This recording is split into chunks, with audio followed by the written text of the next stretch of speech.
And I just said to myself, I'm not going to let my dreams be buried in St. Louis.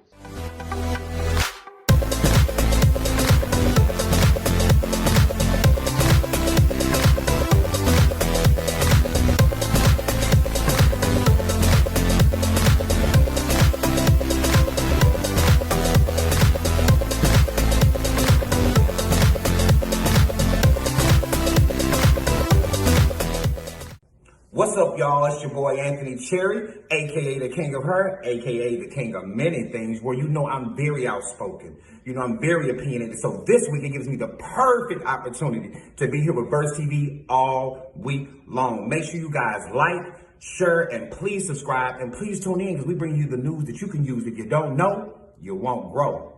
Let's do it. Hello, everyone. It's your girl Yuri G, and thank you for tuning in to All the Tea on Verse TV. And I'm here with your boy Anthony, the King of Hair. Yes, Anthony Cherry, the King of Her and the King of Many Things. Oh. So, for our audience who may not know yet, where are you from? I'm originally from St. Louis, Missouri, but I reside in Los Angeles, California. And how has that influenced you in your work? It has influenced my life in a way that is unimaginable. It was everything that I had envisioned and everything I had dreamed of. Moving to Los Angeles was the best decision I could have ever made in my life. It actually gave me a second chance at life, for real. Okay, and so what was it exactly all that you dreamed of that people may not know? To be around like-minded people, because in St. Louis, it's kind of like, I love my city, but they kind of have a crab in a bucket mentality and very negative, low vibrational energy.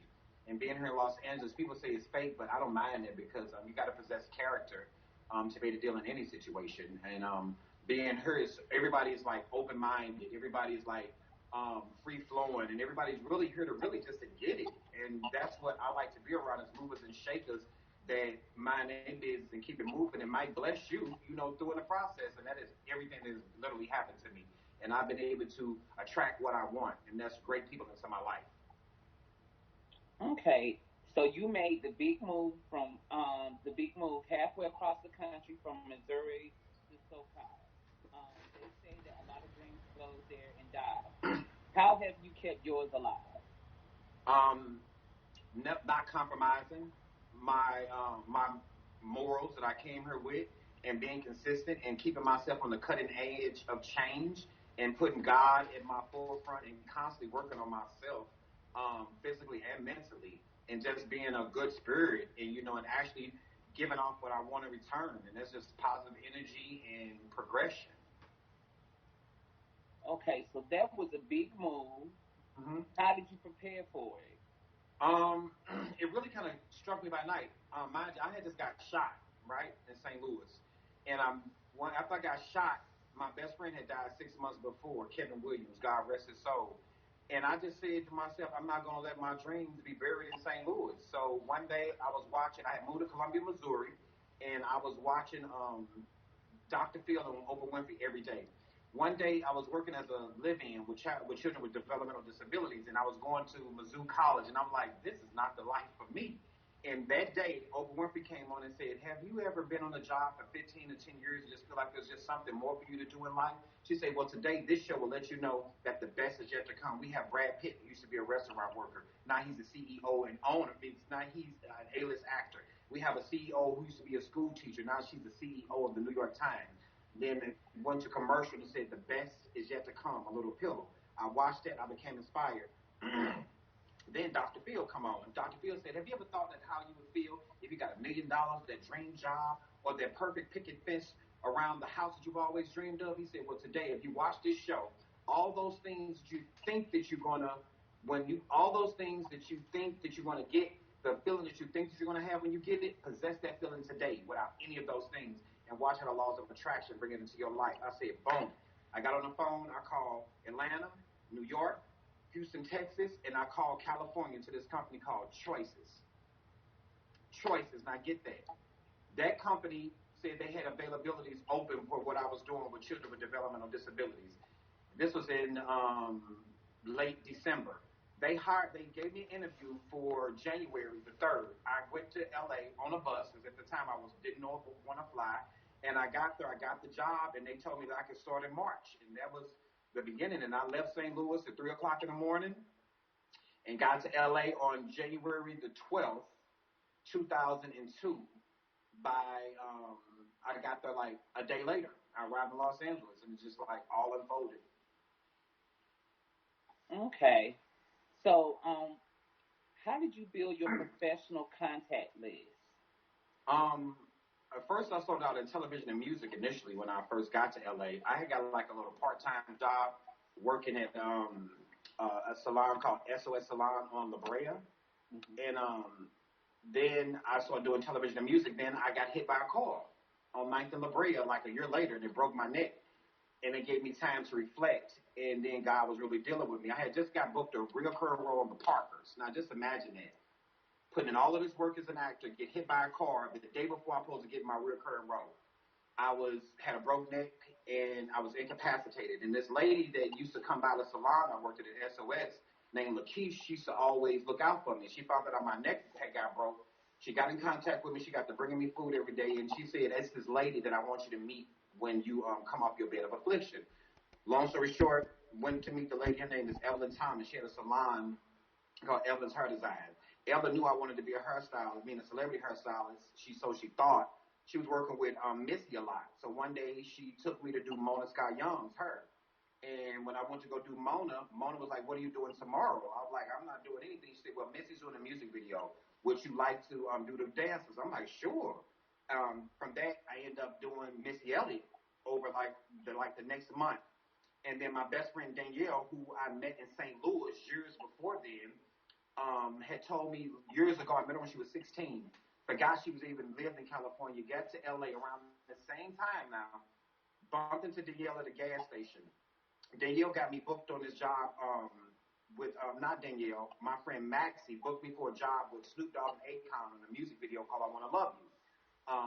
On that video, Danielle walks on to set and say, "What are you doing here?" I'm like, "What are you doing here?" I'm like, "I'm working." She said, "Well, I casted this." At the time, and she still is now, she's the casting director for Wild 'N Out. So after that, 2 weeks later, I was booked on Wild 'N Out for the 4th season with Nick Cannon. So here it is. I have did my first music video with Super Akon, 13 girls. If you go look at that video to this day, I did all 13 girls with impeccable results. It's still compliant to hairstyles to this day. Did that, and after that, the roof just opened up, and it's just like people were vibing with me. And keep in mind that at the same time, I was doing music with a record label. I was the only singer, all dudes, all straight dudes. I was the only gay dude in the group. So it really was kind of hard for me to transition from going around every day with like white tees on back in 2000, early 2000s, to going to the salon in Beverly Hills, bougie salons, to try to give this other image that they was not having. They really didn't want me in Hollywood as a hairstylist. Because back then it was like they had it on lock. That was Shalina Allen. That was when Shalina Allen, Candy for Her, Nikki Wright, Kaya Wright, Roberta Rogers, and what's the lady that had the show? That Kim Kimball.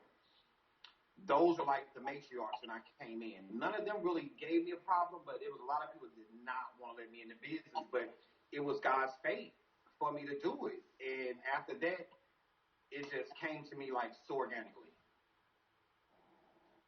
Okay.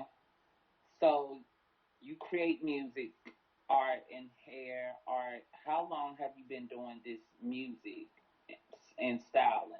Well, I've always been inspired by music through people like Whitney Houston and Michael Jackson. And I've always sung in the bathrooms. And then one day Mariah Carey came along and she had a song called Hero.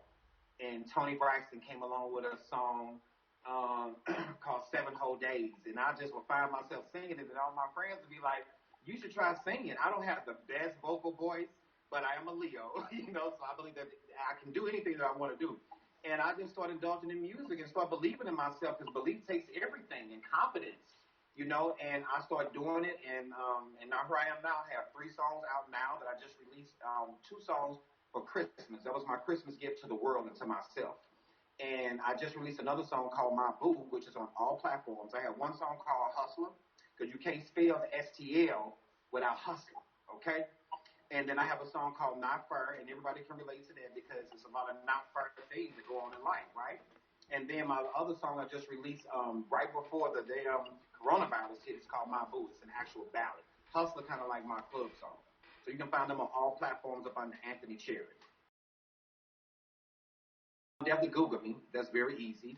You can find me at King of Her on Instagram, Facebook, Anthony Cherry, and then also you can find me on iTunes. Just go to Anthony Cherry. I got 3 new singles that's out: one ballad, one club song, and then one kind of like my Jagged Edge type of vibe. It's called The Hustler.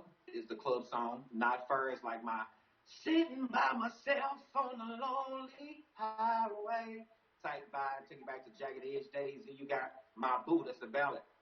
Like, said I thought that I would completely lose my mind when my boo said that we were through. Now the rest you gotta go listen and pay at 99 cents for it on any platform.